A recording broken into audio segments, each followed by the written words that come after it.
नमस्कार, स्वागत है आप सभी का डीडी न्यूज के इस खास बुलेटिन एक्सप्रेस 100 में, जहां हम आपके लिए लेकर आते हैं राजनीति, मनोरंजन, देश, दुनिया, खेल और व्यापार जगत की सभी बड़ी खबरों को एक्सप्रेस यानी कि फटाफट अंदाज में। मैं हूं ज्योतिका, तो आइए फिर खबरें तेज रफ्तार से देखते हैं।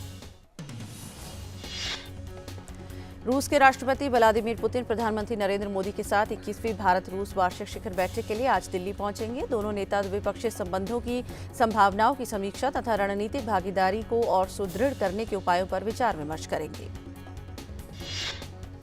भारत रूस के बीच शिखर सम्मेलन आपसी हितों के अंतर्राष्ट्रीय, बहुपक्षीय और क्षेत्रीय मुद्दों पर विचारों का आदान प्रदान करने का अवसर उपलब्ध कराएगा।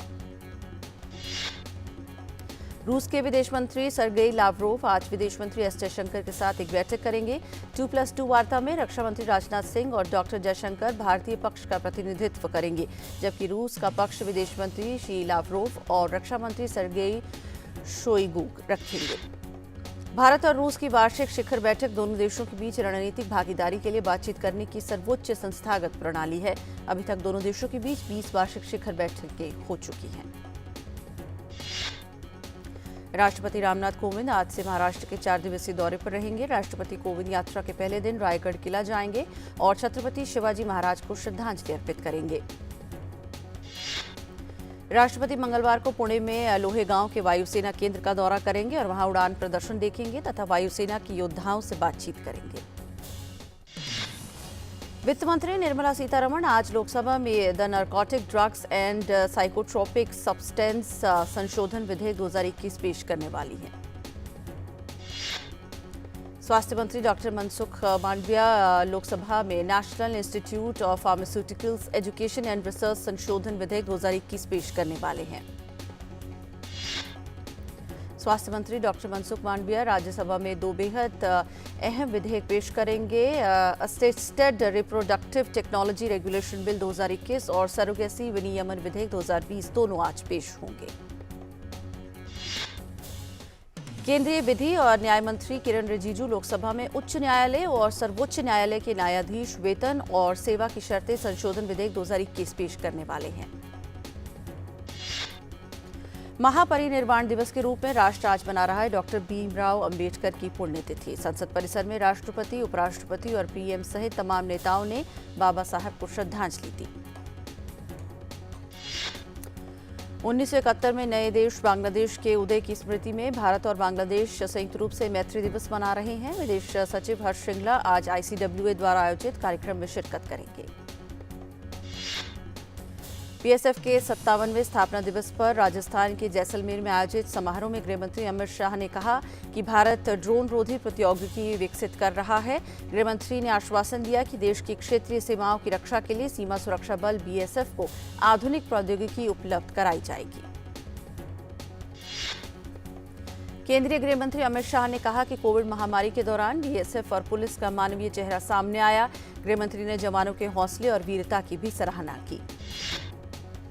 गृहमंत्री अमित शाह ने कहा कि कोविड महामारी के दौरान केंद्रीय सशस्त्र पुलिस बल सीएपीएफ ने न केवल 2.5 करोड़ पौधे लगाए बल्कि उनकी देखरेख भी की। गृहमंत्री ने कार्यक्रम से पहले शहीदों को श्रद्धांजलि अर्पित की। इस अवसर पर उन्होंने परेड का निरीक्षण किया और मार्च पास्ट की सलामी ली। कार्यक्रम के दौरान गृहमंत्री ने शहीदों और अन्य जवानों की सेवाओं और उनके दायित्व निर्वाह के लिए आश्रितों को पदक देकर सम्मानित किया। कार्यक्रम में बीएसएफ दस्ते ने अद्भुत करतब का भी प्रदर्शन किया। गृहमंत्री अमित शाह ने जयपुर में जनप्रतिनिधि संकल्प महासम्मेलन को संबोधित किया। इस मौके पर उन्होंने राजस्थान की जनता से चुनाव में भाजपा की सरकार बनाने का आह्वान किया। गृहमंत्री अमित शाह ने कहा कि इंदिरा जी ने 70 के दशक में गरीबी हटाओ का नारा दिया था, पर तब कांग्रेस ने गरीबी हटाओ की जगह गरीब हटाओ का काम किया था। वास्तव में गरीबी हटाने का काम 2014 से पीएम मोदी के नेतृत्व वाली सरकार बनने के बाद हुआ। भाजपा के राष्ट्रीय अध्यक्ष जेपी नड्डा ने कहा है कि बिलासपुर का एम्स जून 2022 में पूरी तरह से तैयार होकर जनता को समर्पित किया जाएगा। जेपी नड्डा रविवार को हिमाचल प्रदेश में बिलासपुर के कोठीपुरा में निर्मित एम्स में ओपीडी सेवा के शुभारंभ अवसर पर बोल रहे थे।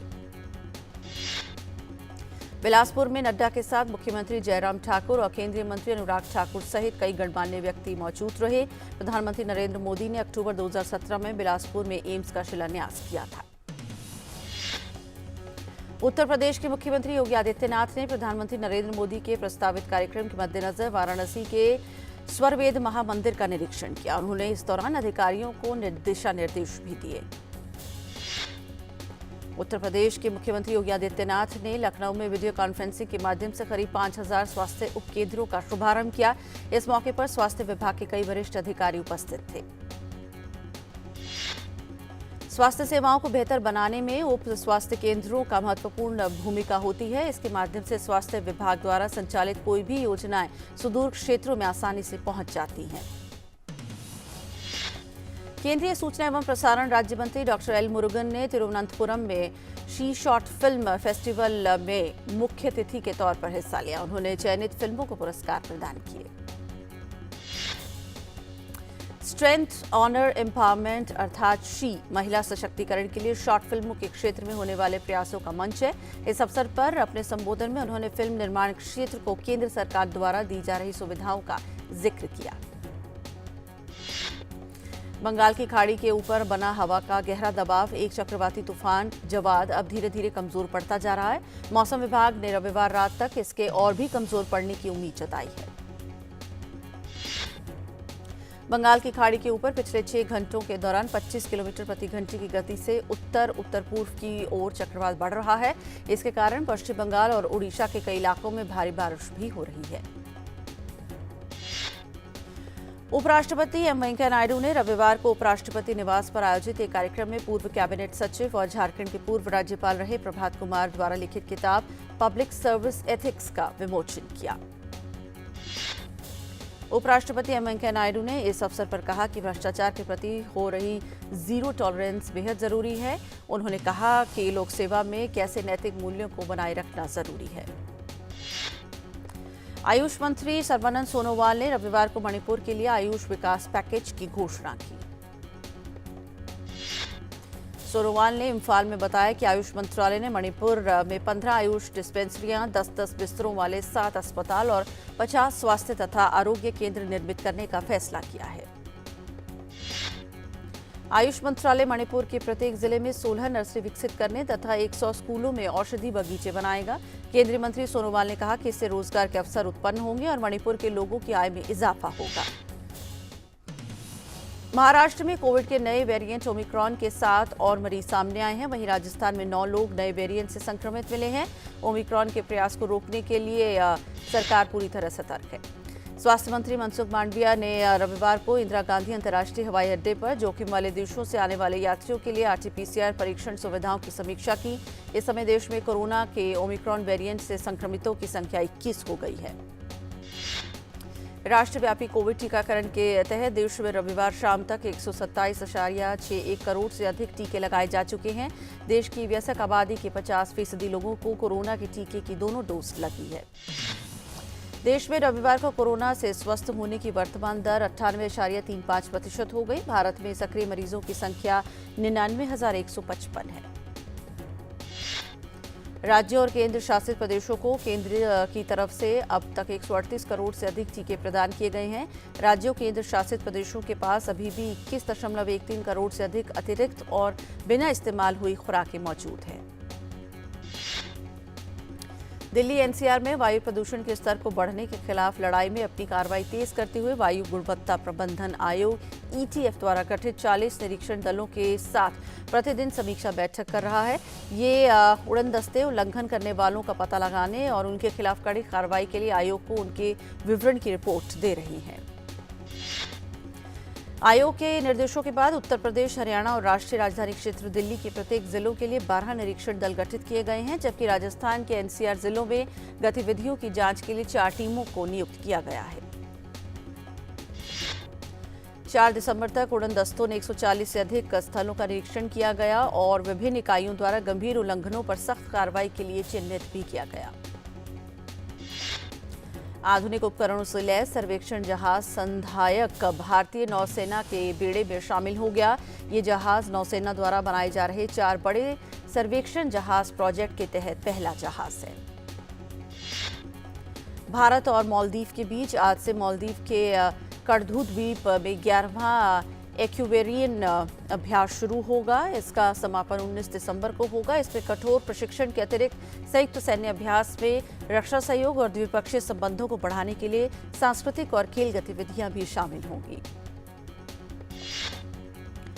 रक्षा मंत्रालय ने कहा है कि ये सैन्य अभ्यास हिंद महासागर क्षेत्र में उभरते सुरक्षा आयामों के बीच मालदीव के साथ भारत के संबंधों को मजबूत करेगा। भारतीय रिजर्व बैंक की मौद्रिक नीति समिति की 3 दिवसीय बैठक आज शुरू होने वाली है।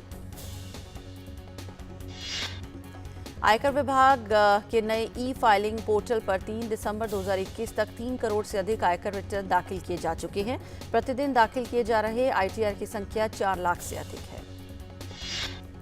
इलेक्ट्रॉनिक्स और सूचना प्रौद्योगिकी मंत्रालय ने आजादी का डिजिटल महोत्सव के हिस्से के रूप में कल डिजिटल भुगतान उत्सव का आयोजन किया। नई दिल्ली के इंडिया हैबिटेट सेंटर में आयोजित कार्यक्रम में डिजिधन के प्रतीक चिन्ह का अनावरण भी किया गया।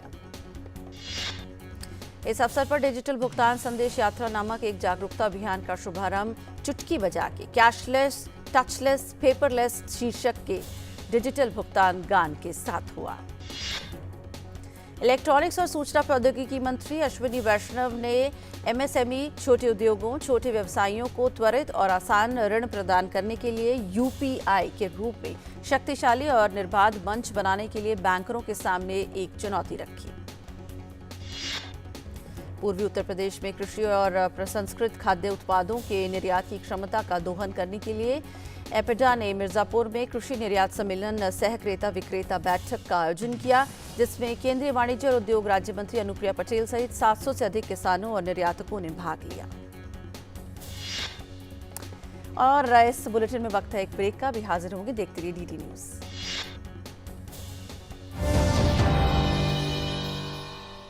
वाविन सीपीवीसी पाइप्स आईएस स्टैंडर्ड्स को फॉलो करते हैं और बने हैं premium quality virgin raw material से, जो दें 100% लीक प्रूफ कनेक्टिविटी। वाविन के RoHS compliant heavy metal free CPVC pipes में है स्मूथ इंटरनल सरफेस। इसकी सेल्फ इंसुलेटिंग प्रॉपर्टी दे लोअर थर्मल कंडक्टिविटी, जो हॉट और कोल्ड वाटर एप्लीकेशन के लिए बनाए इसे एकदम ideal choice. Woven CPVC pipes and fittings with unmatched warranty for building healthy, sustainable environments.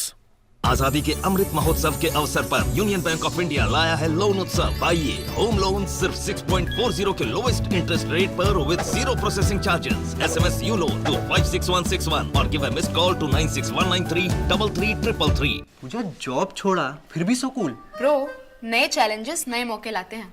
अच्छा, सीरियसली राहुल, मेरा पूरा घर now it's an online retail store. देख, वाओ, लेकिन पैसे? कुछ साल पहले दिवाली बोनस को इन्वेस्ट किया था। और अब तो है LIC का यूलिप प्लान निवेश प्लस। एक बार इन्वेस्ट करो, इंश्योरेंस से सुरक्षा का लाभ और मार्केट की बढ़त का फायदा दोनों पाओ। 1 sec Rahul. Madam, you are double cool. हमेशा 2 अगरबत्ती क्यों?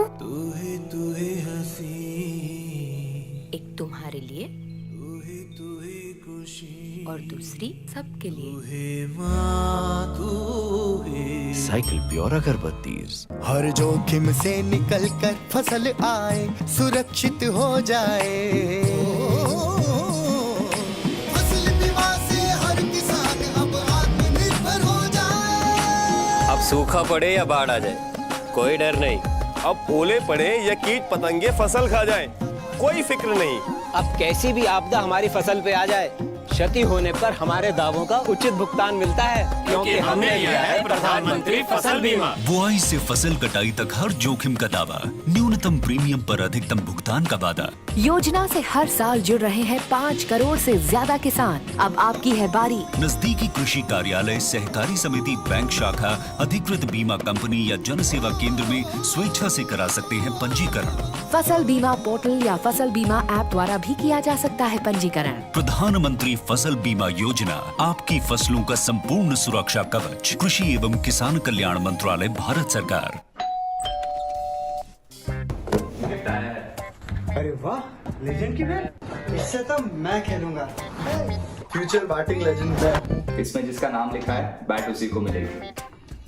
अरे यार, देखा, अगर इस पे मेरा नाम नहीं लिखा होता तो कितनी दिक्कत हो जाती। इसलिए आरबीआई कहता है बैंक अकाउंट हो या बैंक लॉकर, उसमें नॉमिनी का नाम जरूर दर्ज करें ताकि आपकी जमा पूंजी उसी को मिले जिसे आपने नामित किया है। आरबीआई कहता है जानकार बनिए, सतर्क रहिए। ब्रेक के बाद आपका स्वागत है। आप देख रहे हैं एक्सप्रेस न्यूज। आगे बढ़ते हैं। 2021-22 में कृषि उत्पादों के लिए 43 अरब डॉलर का रिकॉर्ड निर्यात लक्ष्य रखा गया है और एपिडा और किसानों के प्रयासों से चालू वित्त वर्ष में इस लक्ष्य को अर्जित कर लिया जाएगा। सुप्रीम कोर्ट आज कोविड-19 से मृत्यु मुआवजे के दावों से संबंधित मामलों में सुनवाई करेगा। सुप्रीम कोर्ट एक याचिका पर सुनवाई करेगा जिसमें कामकाजी महिला वकीलों के लिए वर्चुअल सुनवाई का विकल्प खुला रखने का आग्रह किया गया है। मुंबई उच्च न्यायालय 2013 के बलात्कार मामले में पूर्व पत्रकार तरुण तेजपाल के बरी होने के खिलाफ दायर एक अपील पर सुनवाई जारी रखने वाला है। राजस्थान उच्च न्यायालय 12 दिसंबर को जयपुर में होने वाली मूल्य वृद्धि के खिलाफ प्रस्तावित कांग्रेस मेगा रैली पर प्रतिबंध लगाने की मांग करने वाली जनहित याचिका पर सुनवाई करने वाला है। मुंबई की विशेष पीएमएलए अदालत महाराष्ट्र के पूर्व गृह मंत्री अनिल देशमुख के बेटे ऋषिकेश देशमुख की अग्रिम जमानत याचिका पर सुनवाई करने वाली है। दुनिया भर के देशों की कोरोना महामारी के खिलाफ जंग अभी भी जारी है। दुनिया भर में कोरोना के अब तक 26 करोड़ 61 लाख से ज्यादा मामले सामने आ चुके हैं और 52,70,000 से ज्यादा लोगों की मौत हो चुकी है। अमेरिका सबसे ज्यादा संक्रमितों और मौतों के साथ दुनिया में पहले पायदान पर बना हुआ है। अमेरिका में अब तक 4 करोड़ 99 लाख से ज्यादा मामले दर्ज किए गए हैं और 8 लाख से ज्यादा लोगों की मौत हुई है। यूरोपीय देशों में कोरोना एक बार फिर से सर उठा रहा है और लोग तेजी से संक्रमित हो रहे हैं। ब्रिटेन में कोविड की मार सबसे ज्यादा पड़ रही है। ब्रिटेन में 1 करोड़ 4 लाख कोरोना की चपेट में आ चुके हैं। वैश्विक पटल पर ओमिक्रॉन वेरिएंट पता लगने के बाद से ही कोरोना मामलों में बढ़ोतरी देखने को मिल रही है। फ्रांस में कोरोना के मामलों में वृद्धि दर्ज की गई है। फ्रांस में कोरोना से अब तक 79,17,000 लोग प्रभावित हुए हैं। कोरोना के ओमिक्रॉन वेरिएंट के बढ़ते मामलों ने जर्मनी को सख्ते में डाल दिया है। जर्मनी में संक्रमण की संख्या बढ़कर 61,79,000 हो गई है। बेल्जियम में लोगों ने कोरोना के खिलाफ सख्त जारी दिशा निर्देशों के खिलाफ हिंसक विरोध प्रदर्शन किया।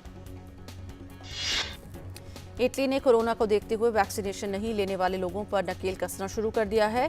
रोम में ऐसे लोगों के सिनेमा, होटल और खेल आयोजनों में देखने और शामिल होने पर प्रतिबंध लगा दिया गया है। जॉर्डन की एक अदालत ने ऑक्सीजन की कमी के कारण 10 लोगों की कोरोना की मौत होने की वजह से 3 चिकित्सकों को 3 साल कारावास की सजा सुनाई है। म्यांमार में एक अदालत अपदस्थ नेता आंग सान सू की खिलाफ कोविड-19 दिशा निर्देशों और नियमों के खिलाफ उल्लंघन मामले में फैसला सुनाएगा। आंग सान सू की ने एक जनसभा के दौरान कोरोना के नियमों का पालन नहीं किया था। सू की मुकदमे में ये पहला फैसला होगा। सू की पर 11 आपराधिक मामले चल रहे हैं जिसमें भ्रष्टाचार और आधिकारिक गोपनीयता अधिनियम का उल्लंघन शामिल है। म्यांमार की राजधानी यंगून में प्रदर्शनकारियों की भीड़ में एक सैन्य ट्रक के टकरा जाने से कई लोग घायल हो गए। फरवरी के तख्तापलट के बाद से विरोध प्रदर्शनों के दौरान 1200 से अधिक लोग मारे गए हैं। गाम्बिया के राष्ट्रपति एडामा बैरो ने दोबारा हुए चुनावों में आसान जीत हासिल कर ली। एडामा बैरो को लगभग 53% वोट प्राप्त हुए जबकि उनके निकटतम प्रतिद्वंदी ओसेनो डार्बो ने चुनाव में 28% वोट हासिल किए। फ्रांस के मशहूर टीवी पत्रकार एरिक ज़ेमोर द्वारा पेरिस में आयोजित रैली में अचानक हिंसक रूप ले लिया। नो टू रेसिज्म के खिलाफ आवाज बुलंद करने वाले कार्यकर्ता आपस में ही भिड़ गए और एक दूसरे पर कुर्सियां फेंकनी शुरू कर दी। एरिक ज़ेमोर ने हाल में राष्ट्रपति चुनाव लड़ने के लिए औपचारिक रूप से अपना नाम घोषित किया था। ज़ेमोर ने दर्शकों की गिरावट के खिलाफ पुनर्निर्माण का वादा किया। ब्राजील की राजधानी रियो डी जेनेरियो में दर्जनों महिलाओं ने लिंग आधारित हिंसा को समाप्त करने की मांग को लेकर मार्च निकाला। मलेशिया की एक अदालत ने पूर्व प्रधानमंत्री नजीब रजाक पर भ्रष्टाचार के मामले पर बुधवार को अपना फैसला सुनाएगी। नजीब रजाक ने इस फैसले के खिलाफ अपील की थी। इंडोनेशिया में जावा द्वीप पर माउंट सेमेरू के शनिवार को फटने के बाद भी गांव के अंदर लोगों की तलाश जारी है। ज्वालामुखी विस्फोट के कारण 14 लोगों की मौत हो गई थी, जबकि 56 लोग घायल हो गए थे। स्पेन के ला पाल्मा में कम्ब्रे वेजा ज्वालामुखी पिछले कुछ महीनों से सक्रिय है। स्पेन के जियोलॉजिकल एंड माइनिंग इंस्टीट्यूट के ड्रोन फुटेज में कम्ब्रे वेजा ज्वालामुखी से लाल गर्म लावा घरों को घेरते हुए और अटलांटिक महासागर की ओर बहते हुए दिखाया गया है। दक्षिण अफ्रीका में समुद्र तटों पर रॉयल डच शेल द्वारा भूकंपीय तेल अन्वेषण करने की योजनाओं के विरोध में लोगों ने प्रदर्शन किया। पर्यावरणविदों ने कहा कि योजनाओं से व्हेल, डॉल्फिन, सील और पेंगुइन जैसे समुद्री वन्यजीव के अस्तित्व के लिए खतरनाक है। ऑस्ट्रिया में एक हिमस्खलन ने 4 स्कीयरों की मौत हो गई। सॉल्जबर्ग प्रांत के ट्वेंग इलाके में स्कीइंग के दौरान भारी बर्फबारी की चपेट में 8 लोग फंस गए थे। बचाव दल ने फंसे लोगों को पता लगाया। भारत और न्यूजीलैंड के बीच मुंबई में खेले जा रहे दूसरे टेस्ट में भारत ने न्यूजीलैंड के सामने जीत के लिए 540 रन का लक्ष्य रखा। जवाब में न्यूजीलैंड ने तीसरे रन का खेल खत्म होने पर 5 विकेट खोकर 140 रन बनाए। भारत ने अपनी दूसरी पारी 7 विकेट पर 276 रन बनाकर घोषित की। मैच के तीसरे दिन भारत ने बिना किसी नुकसान के 69 रन से आगे खेलना शुरू किया। ऑस्ट्रेलिया और इंग्लैंड क्रिकेट टीम के बीच आगामी 8 दिसंबर से प्रतिष्ठित टूर्नामेंट एशेज की शुरुआत हो रही है। पहला मुकाबला 8 दिसंबर से 12 दिसंबर के बीच में खेला जाएगा। ब्रिस्बेन टेस्ट से पहले ऑस्ट्रेलियाई टीम के प्लेइंग 11 का ऐलान हो गया है। नवनियुक्त कप्तान पैट कमिंस ने पहले टेस्ट मुकाबले के लिए जिन 11 खिलाड़ियों पर भरोसा जताया है उनमें डेविड वार्नर, स्टीव स्मिथ और मार्नस लेबुशेन समेत कई दिग्गजों के नाम शामिल है। इंग्लैंड के कप्तान और दुनिया के नंबर 1 खिलाड़ी जो रूट का कहना है कि एशेज में हार और जीत उनकी कप्तानी को परिभाषित जरूर करेगी। आपको बता दें कि एशेज में दूसरी बार उनको कप्तानी का मौका मिल रहा है। पहले ही मैच में कप्तानी करते ही जो रूट के नाम इंग्लैंड के लिए सबसे ज्यादा मैचों में कप्तानी करने का रिकॉर्ड भी दर्ज हो जाएगा। अभी तक ये रिकॉर्ड एलिस्टर कुक के नाम है। भारतीय बैडमिंटन स्टार पीवी सिंधु को BWF विश्व टूर फाइनल्स के महिला एकल फाइनल में हार का सामना करना पड़ा। सिंधु को कोरिया की AN सियंग ने 21-16, 21-12 से मात दी। दक्षिण कोरिया में महिला हॉकी एशियाई चैंपियंस ट्रॉफी की शुरुआत हो गई है। भारतीय महिला हॉकी टीम ने अपने पहले मुकाबले में थाईलैंड को 13-0 से शिकस्त दी। ड्रैग फ्लिकर गुरजीत कौर ने टीम के लिए 5 गोल किए। टोक्यो ओलंपिक में पदक से चूक कर चौथे स्थान पर रहने के बाद भारत का ये पहला टूर्नामेंट है। 2016 में भारत ने इस प्रतियोगिता का खिताब जीता था। वहीं 3 साल पहले टीम उप विजेता रही थी। इंग्लिश प्रीमियर लीग में लिवरपूल ने अंतिम समय में हुए गोल की मदद से वॉल्वरहैम्पटन को 1-0 से हरा दिया है। पूरे मैच के दौरान दोनों टीमों के बीच गोल के लिए कड़ा संघर्ष देखने को मिला। इंग्लिश प्रीमियर लीग के एक मुकाबले में कल एस्टन विला ने लेसेस्टर सिटी पर 2-1 से जीत दर्ज की। इसके साथ ही अंक तालिका में एस्टन विला ने लेसेस्टर को पीछे छोड़ दिया। वहीं एक अन्य मुकाबले में टॉटनहैम में नॉर्विच सिटी को आसान मुकाबले में 3-0 से हराया। लीग होम में टॉटनहैम की नॉर्विच सिटी पर यह लगातार चौथी जीत है। प्रीमियर लीग के अन्य मुकाबले में मैनचेस्टर यूनाइटेड क्रिस्टल पैलेस पर 1-0 से रोमांचक जीत दर्ज की। मैन यू को क्रिस्टल पैलेस के खिलाफ कुल 25 प्रीमियर लीग मैचों में मात्र 2 मुकाबलों में हार का सामना करना पड़ा है। वहीं लीड्स यूनाइटेड और ब्रेंटफोर्ड के बीच खेला गया मुकाबला 2-2 से ड्रॉ रहा। अभिनेता आमिर खान जल्द ही निर्देशक रमेश कृष्णन की अगली फिल्म में अभिनेता सत्या के साथ मुख्य भूमिका निभाते हुए नजर आएंगे। अभिनेता Vikram Gokhale social media entertainment app और OTT प्लेटफॉर्म्स बाबा प्ले की अंबेडकर द लेजेंड सीरीज में नजर आएंगे। अभिनेता अक्षय कुमार ने फिल्म राम सेतु की शूटिंग पूरी कर ली है। निर्देशक नंबिकई चंदू की आगामी हॉरर थ्रिलर फिल्म 3-0-3-3 अब 10 दिसंबर को रिलीज होगी। संजय गुप्ता मुंबई के टोपाज बार की भारत की सबसे प्रसिद्ध और विवादास्पद बार डांसर स्वीटी पर एक बायोपिक बनाने जा रहे हैं। डेब्यूटेंट आहान शेट्टी और अभिनेत्री तारा सुतारिया की हालिया रिलीज तड़प ने रिलीज के दूसरे दिन 8.17 करोड़ रुपए की कमाई की है। रणवीर सिंह अभिनीत फिल्म 83 के ट्रेलर ने दर्शकों का दिल जीत लिया है। फिल्म ऐतिहासिक भारतीय क्रिकेट टीम और 1983 विश्व कप जीतने की उनकी यात्रा को दर्शाती है। वहीं फिल्म की कास्टिंग ने भी लोगों का ध्यान खींचा है। सुष्मिता सेन स्टारर आर्या 2 एक ऐसी सीरीज है जिसका दर्शकों को बेसब्री से इंतजार है। इसके ट्रेलर को 30 मिलियन व्यूज के साथ जिस तरह की प्रतिक्रिया मिली है उससे ये स्पष्ट है कि सीरीज का पार्ट 2 धमाल मचाने वाला है। अभिनेत्री सारा अली खान को बॉलीवुड के अभिनेता रणवीर सिंह के साथ आगामी फिल्म के चकाचक गाने पर थिरकते हुए देखा गया है। ये गाना काफी हिट हो गया है। अयोध्या फिल्म महोत्सव में मकबूनी फिल्म के लिए आर्या ने सर्वश्रेष्ठ अभिनेता का पुरस्कार जीता है। ये फिल्म संत कुमार द्वारा निर्देशित की गई थी और 2 साल पहले रिलीज हुई थी। और इसी के साथ एक्सप्रेस न्यूज में फिलहाल इतना ही। हमें दीजिए इजाजत। नमस्कार।